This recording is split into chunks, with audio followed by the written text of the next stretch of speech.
An embrace that was only a decade ago, but feels like a different lifetime. Ever since Benjamin Netanyahu returned to the premiership at the turn of the year, his relationship with the US has spiraled, largely due to his American counterpart Joe Biden's discontent over Netanyahu's right-wing cabinet and its policy decisions, including pushing through with the contentious judicial reforms despite allegedly promising otherwise to Biden. And now, Washington is being forced to deny rumours that it plans on reassessing its relationship with Israel following a New York Times op-ed. Whilst the theme of the US is prevalent in anti-government protests, many in Israel feel that the US only has its own best interests at heart, rather than Israel's, and the government that the people elected should be the only ones who decide the country's policy. But does the US have the right to provide an opinion on Israeli policy? Does the US really have Israel's best interests at heart, or does it just want Israel to do what suits its own interests? With another of Netanyahu's friends-turned-foes, Donald Trump, the likely candidate to face Biden in the 2024 election, publicly slamming the Israeli leader, is the Israeli-US relationship unsalvageable with Netanyahu at the helm? What's next for US-Israel relations?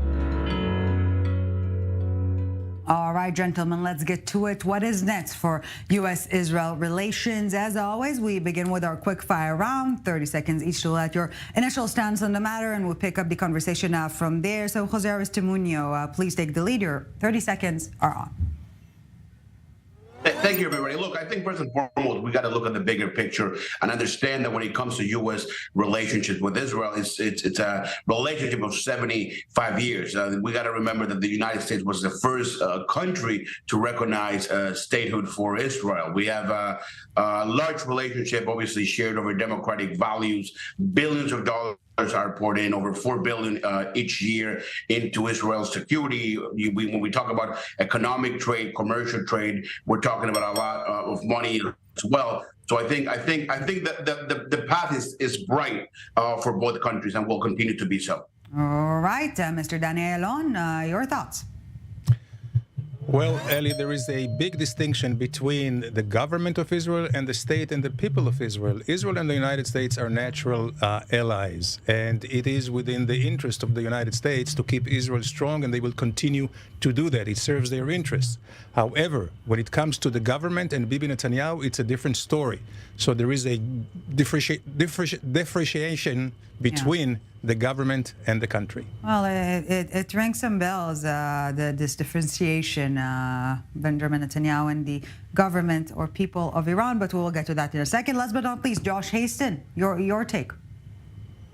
Yeah, I would say first and foremost, it's important to know that the American people, and that's who's most important here, is a great friend of the state of Israel. Regardless of who's in the White House, of course, it remains to be seen who wins the election in 2024 in the United States. Unfortunately, you do have a Biden administration that's trying to undo all of the policies, all the accomplishments of the Trump administration. And you have Thomas Friedman, who wrote his op-ed, essentially trying to affect policy in Israel. Thomas Friedman wants to see a two-state solution. This is just another way for him to do so by publishing the op-ed, which was really chutzpah. That's really the word I would use for the op-ed. Okay, and from that point onwards, gentlemen, let's please feel free to interact, to engage in a conversation. Let's begin with something Mr. Aristimuño alluded to in his opening remarks. Is Washington right? You know, I will rephrase it. Is Washington buying its right to get into Israel's domestic affairs, Mr. Hasten? No, absolutely not. You know, there's so many things going on in the world right now. You have terrorism across the world. You have countries in Africa which are undergoing such unrest. Why would the Biden administration get involved in an internal issue here in Israel? And at the same time, why would the Biden administration try to undo the accomplishments of Trump? The Biden administration just reported this week giving in more and more money to UNRWA, which is a failed organization which just perpetuates the conflict here in Israel. That's the policy of the Biden administration. They want to rejoin UNESCO, again, undoing all of the accomplishments of Trump. And unfortunately, again, you know, I think Israel just has to hang in there for another year, but it doesn't reflect on the American people. And the majority of the American people understand the value of the friendship Israel has And I'm not worried at all about the future of American-Israel relations. This is a little bit of a bump in the road. Netanyahu not invited, our prime minister not invited to the White House. I think it'll be rectified soon. Just a bump in the road here. Mr. Ayalon, what do you think? Well, the relationship is a very special relationship. I would say it's almost unique within the annals of history between countries. So within this special relationship, you know, there is the good thing. Israel, the United States will always have Israel's back unconditionally. And but with it also comes let's say, you can call it the right, you can call it anything else, but to also intervene here and there. And by the way, it goes from both sides of the ocean, this intervention. So it's almost like a familial relationship, as Tom Nides, the former now American ambassador, it's like in the mishpuche. So this is something which is, yes, it is unique, but when it comes to intervention, when it comes to this judicial reform, it's not really an intervention, and later on I will explain why. So from chutzpah to mishpucha, please, yeah. I just wanted to chime in and say, you know, those who are talking about all of a sudden, like Thomas Friedman, throwing in the fact that the U.S. financially supports Israel, what he didn't mention in his op-ed is the fact that that money actually goes back into the U.S. economy. So if those who are calling for reevaluating the aid to Israel, and again, I think one day Israel should be able to stand on its own 2 feet without so much aid. But that being said, where he's coming from, he essentially is saying that he would like to take the jobs away from Americans, which is a travesty because the money actually goes back into the U.S. You're talking about companies in the defense industry. So if those who are saying let's defund Israel, let's think about the American people who are going to be out of a job if in fact that comes to pass. This is a dangerous assertion because it is quite obvious that all this money goes back to the United States. But this is not the issue here, because the United States could easily divert this money and give it to another country which will buy American equipment and will take care of American jobs. So let's just be very clear and very reasonable and understand the realities and not just think of some pie in the skies theories. So Jose Aristimuño, I agree with you there, sir. I agree with you, Mr. Ambassador, on that. So Jose Aristimuño, to that point, does the U.S. really have Israel's best interests in mind when giving those notes to improve, let's put it diplomatically, or is it just want Israel to do whatever suits the American interest? Sure. Look, there's no question. There's no question. Whether it's Joe Biden, whether it's Donald Trump, I think, and I think everybody on this panel has agreed that the American people, and when it comes to the people of Israel, the relationships are rock solid. But they're rock solid with Joe Biden as well. I think you alluded to the example of high school friends maybe having some differences. I think that is actually a very accurate example of that. And look, and I think Biden, I think obviously sometimes the media and folks out there, opinion leaders, might exaggerate this situation. Joe Biden is simply saying Netanyahu should not continue down this road of extremism when it comes to reforming the judicial system. He's not saying anything bizarre or anything out of the ordinary. He's simply saying Netanyahu should be more moderate and should compromise when it comes to coalition building. That's not something out of this world. I think it's a pretty fair assessment and opinion. But is Israel reaching the point of turning from a strategic asset to a burden on the U.S.? I don't think so. Not at all.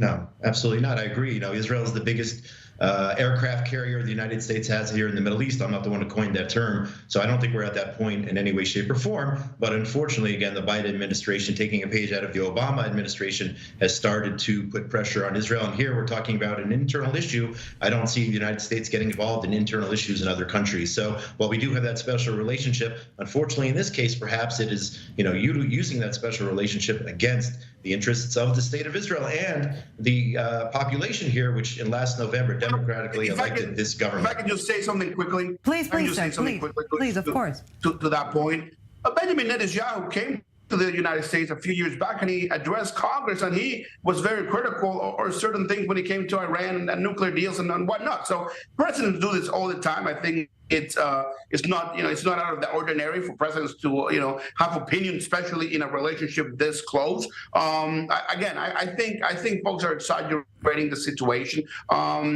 The numbers speak for themselves. The results speak for themselves when it comes to the United States and Israel, and this relationship is not going anywhere. And yet, Mr. Aristimuño, this 2015 Congress speech of Netanyahu was seen as a great point of rift between the then Netanyahu administration and the Obama administration. So, Mr. Ayalon, maybe we are facing a turning point. Maybe Israel is turning to be red. No, as I mentioned, Israel and the United States are natural allies, and it is important for the United States to have a strong Israel because this really brings stability in the Middle East. If Israel is, God forbid, perceived not to be strong as it is, this can encourage and invite some attacks from the many enemies of both countries, Israel and the United States, whether it's Iran or Hezbollah or Hamas or anybody else. And with this, this is the last thing the United States needs in terms of its economy, in terms of oil prices, and of course their attention now is very much focused on the Ukraine, Russia, and China and the Indo-Chinese Sea. So this will continue to be the case. However, with Mr. Netanyahu, there is an issue. So as I said, there is a differentiation between the government of Israel today and also what the Americans, what they're saying is that it doesn't seem to be a real control of the government. They don't see a steady head on the helm as Bibi is really squeezed by his own ministers in the coalition. He doesn't call them to order. They do whatever they want. They even affront him and do things that against his own wishes. So in this case, they would tell Bibi, before we invite you to Washington, put your house in order. So it's either Washington powering through the current administration in Jerusalem, or the current administration in Jerusalem powering through the current administration in Washington. Do I get it right? Yep. Okay, gentlemen, we are taking a quick break now, but when we get back, we obviously continue to unpack the situation, and I must admit, you all seem quite unfazed by the big bang headlines in this respect, but maybe you will right after the break. So do not go anywhere. We'll be right back with part 2 of our summit. Welcome back to the summit. Still with us, Ambassador Dani Ayalon and Mr. Jose Aristimuño and Mr. Jose Hasten. Thank you so very much for staying with us, gentlemen. We're also staying on topic, of course, but before we get back to our conversation, President Biden somewhat airing the dirty laundry of the mishpoche outside, no longer keeping his criticism on Israel between the lines, the 1967 lines. Let's take a listen. I'm one of those who believes that Israel's ultimate security rests in a two-state solution. I think it's a mistake to think that, as some members of his cabinet, and this is one of the most extreme members of cabinets that I've seen. I go all the way back to Golda Meir, and the fact that the Palestinian Authority has lost its credibility, not necessarily because of what Israel's done, just because it's just lost its credibility. Number one. And number two, created a vacuum for extremism among the Palestinians. The PLA, there's some very extreme elements. So it's not all Israel now on the West Bank, all Israel's problem, but they are part of the problem. Okay, gentlemen, let's get to it. Another quick fire round, 30 seconds each. Is it Israeli or American policy that is undermining the prospects for regional peace here in the Middle East? Ambassador Ayalon, please take the lead. Well, I would say, first of all, knowing the Americans on both sides, the Republicans and Democrats, there is a great appreciation to the value of Israel, not only on the basis of the shared democratic Western liberal values, but also on the security, strategic issues. But when it comes to a political solution with the Palestinians, there's not going to be an imposition. The Americans understand that this is Israel's future.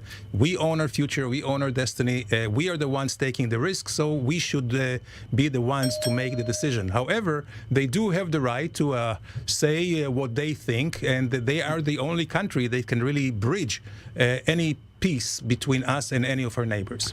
Mr. Hasten, your take. So what's the definition of insanity we know is trying something over and over again and hoping for different results. You know, we've gone down the path now of a so-called two-state solution since back in the 90s, and every time Israel's relinquished land for promises of peace, we've gotten bloodshed in return. So a two-state solution is a no-state solution. It's an existential threat to the state of Israel.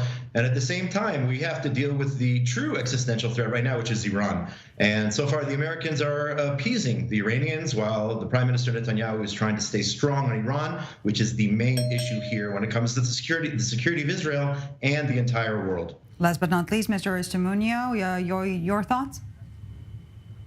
Look, I think we have to recognize that I understand the two-state solution it's a tough one, and it's not easy, clearly, to agree on or to move forward on. But it's the only solution that there is. I mean, what is the other solution? I mean, going into a civil war, world war. I mean, just continue fighting in regions. I mean, we got to make sure we got to learn how to live with each other. I think that's a very basic promise of countries and democracies. So I understand the argument of folks saying that trying the same thing all over again and expecting a different result is tough, but we got to keep working on it, and that's just the way that we should do it. Okay, gentlemen, let's open up the floor for a conversation now. And Master Ayalon, for so many years we've heard it the other way around. This fear, and Mr. Aristimuño mentioned the 2015 Congress speech of Netanyahu, the fear that Israel will become a partisan issue in the U.S. But maybe now the fear is the other way around. On the Israeli side, is the U.S. becoming a partisan issue? Well, I hope not, because whatever can the United States do, Israel cannot afford itself. Certainly, there is a great dependency between these two countries, but there is no doubt who is the junior partner. The United States can do without Israel. Israel, unfortunately, at this point, cannot do without the United States. So I hope the U.S. will not become a partisan issue here. And part of the problem here is that we have few ministers and members of Knesset. Unfortunately, they are all on one side of the map, and they are all belonging to the government and the coalition of Netanyahu, who are berating the United States and say that we may not need it. And this is what we call in Israel stupidity. And more than that, in Judaism, there is something which is called hakarat hatov, which means being grateful for good deeds for countries that do to you. So this is something that we cannot just poke the United States in the eyes. And we always have to remember that the United States is our best friend and ally. We don't have too many friends and allies in the United States. This is something that we should hold dearly and not play with the bravado, which is a false bravado, which can just actually undermine the security and well-being of Israel. If I can chime in here, it's ironic to me. I'm referring to the comments by the gentleman from the Democratic Party, how he said we all need to learn to live together.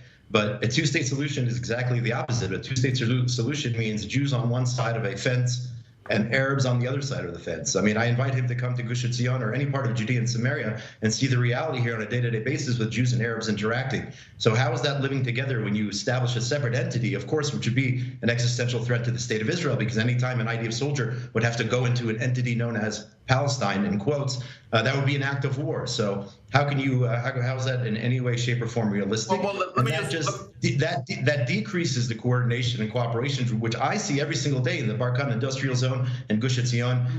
Again, you said bringing people together, a two-state solution separates people apart. And I've seen that since the Oslo Accords, an attempt to do so. And, that's it hasn't worked and it won't work. Well, I mean, let me just, and I understand the point. It's a very obviously emotional issue, and obviously the differences between the states go back for years, for decades. But I think what I'll say on that is, if you look at, we've had different countries the two-state solution is not saying let's build a wall that like Donald Trump wanted to build. We can have separate countries and have shared common interests, of security, of democracy, whatever you want to, just common respect. So I think having a two-state solution is simply recognizing that we might not agree with their neighbors, but they have a right to a certain part of a region of a state. I think not recognizing where I sit here Where I sit here 1,000 meters above the sea, I can see the Israeli population centers down below. I'm talking about Ashkelon and Tel Aviv and Ashdod, and 75% of the country would automatically under threat of rocket attack. We learned that lesson in 2005 when Israel pulled out of Gaza, pulled 10,000 civilians out of Gaza, exhumed the bodies, and pulled out entirely with an automatic increase in rocket attacks by 500%. Just let me finish my point. The Israeli population center, our international airport, would be under rocket threat, mortar threat on a day-to-day basis. Israel would make more concessions, especially in Judea and Samaria, in these areas overlooking 75% of our population below. We are protecting Tel Aviv each and every day, whether they know it or not. That is the truth. Mr. Aristimuño, please. What I'll say is, if the two-state solution, it is not. If the two-state approach is not the solution, then what is the solution? What approach should we take? Well, we'll come up with other creative solutions. We'll come up with other creative solutions. We'll have, we can have autonomy, we can have all different things. But once you create a separate entity, a legal entity, in the eyes of the international world, and you actually have a state means borders, a state means an army, a state means Israel can no longer carry out necessary defensive operations and thwart terror attacks. And Gaza is the perfect example. You essentially have Hamas down in Gaza. There's no idea of presence. And that's why you have rockets every few months. Well, gentlemen, I have a feeling we will not be solving the Israeli-Palestinian conflict during this time. But the better, Ayalon, maybe a tip for Israeli President Isaac Herzog heading to D.C. next week? That exactly shows that the United States has Israel's back, because it's the President Herzog who represents the people and the state of Israel. And this is exactly what the American administration wants to actually to transmit, that we are great friends of Israel, but with the government of Israel, they have a lot of things to amend. Okay, and to that point, at that point exactly, I will thank you, gentlemen, very much for your time and insight. Definitely interesting times when it comes to the Israeli-American relationship, but it has always been interesting and probably will continue to be the very same way. Hey, I see you liked it. Want more? Just hit the subscribe button right here. Go on. I know you want to.